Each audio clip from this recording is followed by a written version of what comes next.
The new Razer Opus are a pair of very well-built $200 ANC headphones that definitely try to punch above their weight class.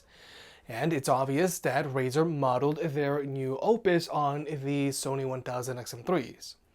Now, even though these headphones have amazing build quality and they fit great, there are definitely some things that you should know about these headphones before you decide to pick them up. Now, like I mentioned at the top of this video, these headphones retail for $200, so if you want to pick these headphones up, they'll be linked down below. But personally, I feel these headphones should retail for at least $250 because of their build quality and included carrying case. The Razer Opus come included with a very premium feeling hard shell carrying case that even puts the 1000XM3's case on notice. And it's also very rare for a pair of $200 headphones like these to come included with such a premium feeling case. Because normally, most other $200 ANC headphones either come included with a soft shell case or just a carrying pouch, or sometimes they don't come with anything at all. But carrying case aside, the build quality of these headphones made me feel that Razer should be charging more for these headphones. These headphones fit and feel very premium. I mean, these headphones have zero cracking or squeaking whenever you handle or flex them. The majority of the body of these headphones is smooth plastic. When you extend their headband, there's a very satisfying click to every step. And then there's the leatherette on these headphones. The leatherette on these headphones put the leatherette that you'll find on the 1000XM3s to shame. The leatherette on the Opus feels soft and smooth, and there's a slight grain to it, whereas the leatherette on the 1000XM3s feels very synthetic and plasticky. And when it comes to actually wearing these headphones, the Razer Opus are definitely big head approved. These headphones have very little clamping force. You barely even feel any type of clamping sensation when they're on your head. Clamping force-wise, these headphones fit like the Bose QC35s, which are perhaps the most comfortable headphones out there right now. But when it comes to the earpads themselves, the earpads on the Opus are very similar to the 1000XM3s. For me, the earpads on the Opus fit me just fine, but I feel that if you have larger ears or ears that stick out a lot, then you might want to go with something that has roomier earpads like either the Sony XB900N or the Surface Headphones 2. But another thing that I really like about these headphones is their padding. Both their earpads and headband have very soft but still yet springy padding. Combined with the fact that these headphones have very little clamping force and these headphones weigh in at 265 grams, which is well within reason for a pair of ANC headphones like these. You can easily wear these headphones for hours on end without any issues. So with all that being said, fit and build quality wise, Razer absolutely knocked it out the park. Now, when it comes to tech specs, these headphones charge via a USB-C port. So if you're an Android user, you can charge your phone and headphones with the same cable. But I also want to quickly point out that these headphones come included with a USB-C to USB-C cable. And they also come included with a USB-C to USB-A adapter, which isn't really common right now, but it is a really good thing. And I also got to quickly point out that the USB-C port on these headphones is strictly used for charging. You can't use the USB-C port on these headphones as a wired connection. But you can use these headphones while they're plugged in, which isn't all that common because usually most other headphones do tend to power off when you plug into their USB-C port to charge them up. Now, when it comes to battery life, these headphones have an advertised battery life of 25 hours with their ANC turned on. And a battery life of 25 hours is average for headphones in 2020. And even though Razer hasn't come out with any official fast charging numbers, I found that if you charge these headphones up for 10 minutes from a dead battery, they're going to get you 2.5 hours of playback time, which is not bad at all. Now, when it comes to Bluetooth connectivity, these headphones are using Bluetooth 4.2, but more importantly, these headphones can only be connected to one device at a time, so you can't easily hot swap from one device to another. Now, ultimately, this isn't a huge deal, but it is something some power users out there might want to keep note of. And when it comes to watching movies or videos on your phone, these headphones have zero latency across the board, whether you're using an iPhone or an Android device, which is good. And if you're an Android user, these headphones also have haptic support. Or if you want, you can always just use a wired connection with these headphones because these headphones still have an easy to reach 3.5mm audio jack. Now, I know this sounds basic, but I do want to point it out because some companies are starting to remove the audio jack on some of their headphones. And I also want to quickly point out that these headphones also come included with an airplane adapter, which is super rare these days. But now let's talk about listening to music with these headphones. First off, I gotta say that these headphones are definitely not going to please everyone because these headphones have zero physical bass to them. And no matter what you do, they're not going to physically rattle your head. And also, the bass on these headphones doesn't resonate all that deep. Now, even though these headphones do have a bass boost EQ, they're still not going to physically rattle your head, because all this EQ setting does is that it makes these headphones sound very shallow, so I don't even use it. And it's also very hard for me to say that these are a pair of great sounding neutral headphones, because the instrument separation and soundstage on these headphones is average at best. Now personally, I do think that these headphones do sound best with their stock THX EQ setting.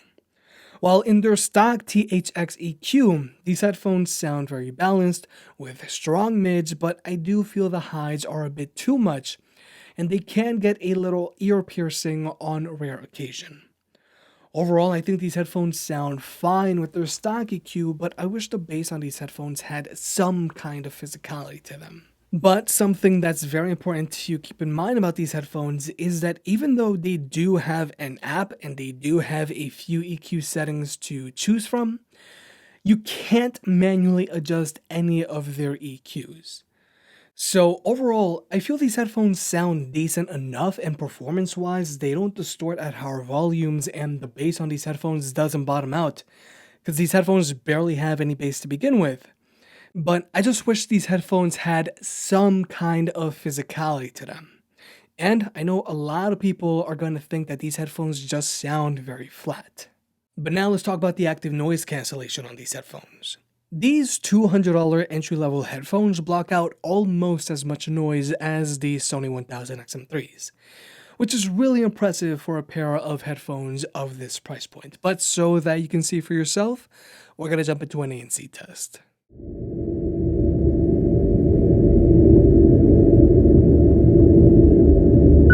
Noise cancelling.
So, like you may have just seen, the Razer Opus block out way more noise than the Sony WH-1000XM3, which just a few weeks ago I said block out an above average amount of noise for a pair of entry-level headphones. And the Razer Opus is only slightly behind the 1000XM3s. Now, even though the Razer Opus block out an impressive amount of noise, they go about it by brute force. If you're not playing music through these headphones have a considerable amount of cabin pressure. It's not as bad as the Bose QC35s, which do give me headaches, but it is up there to where you'll occasionally have to pop your ears. And usually headphones that have a lot of cabin pressure are usually older or cheaper, whereas newer or more premium headphones go about blocking out noise with very little to no cabin pressure. Now, the cabin pressure on the Razer Opus does go away when you're playing music, but the second the music stops, or if you're watching movies with these headphones, you're going to feel some cabin pressure setting in.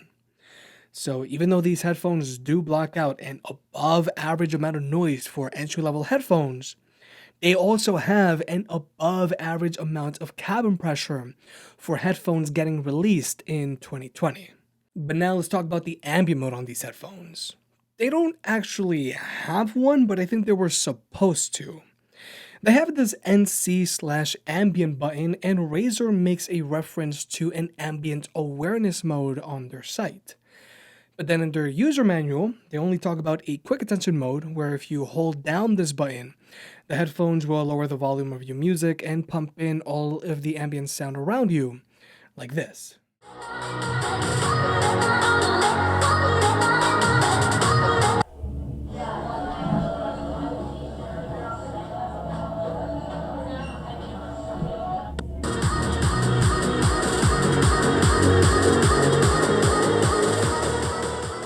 And then when you let go, they'll go back to normal. Now Sony also has a quick attention mode, but it's marketed as for being used for quick conversations. So unfortunately, these headphones don't have an actual ambient mode where they'll pump in the surrounding sounds around you while your headphones are playing music like Sony's headphones do, and like a lot of other headphones out there do now. But I'm not really going to hold it against the Razer Opus for not having an ambient mode, because not a lot of other $200 ANC headphones have an ambient mode. But something that these headphones do have is that they have wear sensors. So when you take these headphones off, they'll automatically pause your music, and then when you put them back on, they'll start playing new music again. Now, personally, I'm not a fan of wear sensors, but at least the wear sensors on these headphones are very accurate. So they're not going to start to randomly play and pause your music when you're walking around with these headphones. But you can always just turn off the wear sensors on these headphones through their app, which personally I do appreciate.